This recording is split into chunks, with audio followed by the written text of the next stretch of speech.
ৰূপায়ণ কৰিব পাৰোঁ, সফলভাৱে ৰূপায়ণ কৰিব পাৰোঁ।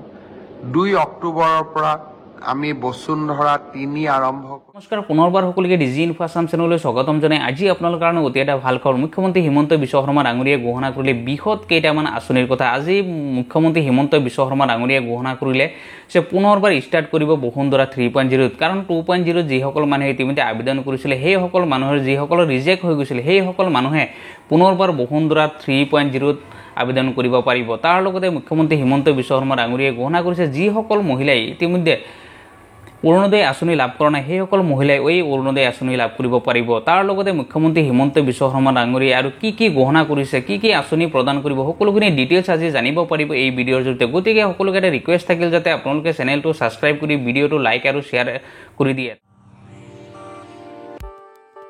এতিয়া চাওক, মুখ্যমন্ত্ৰী হিমন্ত বিশ্ব শৰ্মা ডাঙৰীয়াই ইতিমধ্যে ঘোষণা কৰিছে বসুন্ধৰা 2.0 যিটো আছে 2.0 যিসকল মানুহে আবেদন কৰিছিলে সেইসকল মানুহৰ বেছিভাগ মানুহৰ ইতিমধ্যে ৰিজেক্ট হৈ গৈছিলে সেইসকল মানুহে বসুন্ধৰা 3.0 2 অক্টোবৰৰ পৰা আবেদন কৰিব পাৰিব। গতিকে মুখ্যমন্ত্ৰী হিমন্ত বিশ্ব শৰ্মা ডাঙৰীয়াই আৰু কি পাৰোঁ, সফলভাৱে ৰূপায়ণ কৰিব পাৰোঁ। 2 অক্টোবৰৰ পৰা আমি বসুন্ধৰা 3 আৰম্ভ কৰিম। বাল্য বিবাহৰ বিৰুদ্ধে এটা ডাঙৰ অভিযান আৰম্ভ হ'ব নৱেম্বৰ ডিচেম্বৰত। ইয়াৰ মাজত নিযুত মইনা আঁচনি আৰম্ভ হ'ব। ইয়াৰ মাজত মুখ্যমন্ত্ৰীৰ মহিলা উদ্যমিতা আঁচনিখন আৰম্ভ হ'ব। ইয়াৰ মাজত অৰুণোদয় 3.0 আমি নতুনকৈ আৰু বহুত হিতাধিকাৰীক লগত লৈ অৰুণোদয় আঁচনিখন সম্প্ৰসাৰণ কৰিব খুজিছোঁ। তাৰ বিষয়ে আমি আলোচনা কৰিলোঁ। অসমত আমি 126টা সমষ্টিত 21টাকৈ মহকুমা আৰু উপজিলা আমি গঠন কৰিব খুজিছোঁ আৰু প্ৰথম বেটছটো আমি 2 অক্টোবৰৰ পৰা আৰম্ভ কৰিম।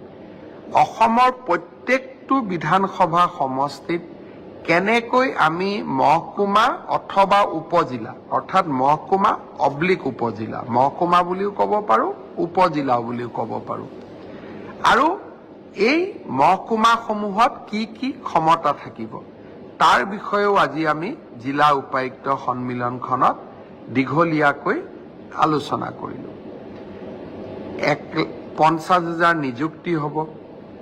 মই যোৱাবাৰে কৈছিলোঁ যে এটা পৰীক্ষাত 12 লাখ 13 লাখ প্ৰাৰ্থীয়ে অৱতীৰ্ণ হ'ব। ডিচি সকলে, জিলা উপায়ুক্তসকলে পৰীক্ষাটো সুচাৰুৰূপে আয়োজন কৰিব লাগিব। তাৰ বিষয়েও দীঘলীয়াকৈ কথা পাতিম, যাতে আগৰ দৰে আমি যাতে যিটো কীৰ্তিমান স্থাপন কৰিছিলোঁ সেই কীৰ্তিমানটো যাতে অক্ষুণ্ণ অৱস্থাত ৰাখিব পাৰোঁ। তাৰ কাৰণে আমি ডিচি সকলক সজাগ কৰিব লাগিব আৰু আমি প্ৰচেষ্টা কৰিম যে এইবাৰো যাতে আগৰ দৰে আমি এটা স্বচ্ছ নিকা পৰীক্ষা পাতিব পাৰোঁ। যোৱা কিছুদিনত মই ঘোষণা কৰা আঁচনিবিলাক ৰূপায়ণ কৰিব পাৰোঁ, সফলভাৱে ৰূপায়ণ কৰিব পাৰোঁ।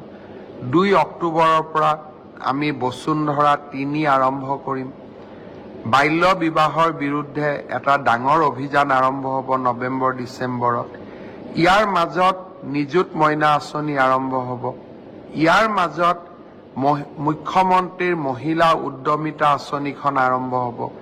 ইয়াৰ মাজত অৰুণোদয় 3.0 আমি নতুনকৈ আৰু বহুত হিতাধিকাৰীক লগত লৈ অৰুণোদয় আঁচনিখন সম্প্ৰসাৰণ কৰিব খুজিছোঁ। তাৰ বিষয়ে আমি আলোচনা কৰিলোঁ। অসমত আমি 126টা সমষ্টিত 21টাকৈ মহকুমা আৰু উপজিলা আমি গঠন কৰিব খুজিছোঁ আৰু প্ৰথম বেটছটো আমি 2 অক্টোবৰৰ পৰা আৰম্ভ কৰিম।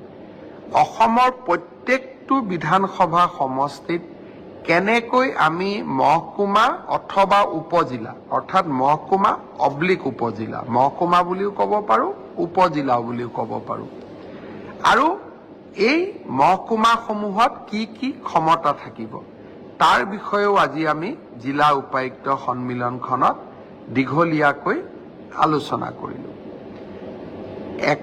50,000 নিযুক্তি হ'ব। মই যোৱাবাৰে কৈছিলোঁ যে এটা পৰীক্ষাত 12 লাখ 13 লাখ প্ৰাৰ্থীয়ে অৱতীৰ্ণ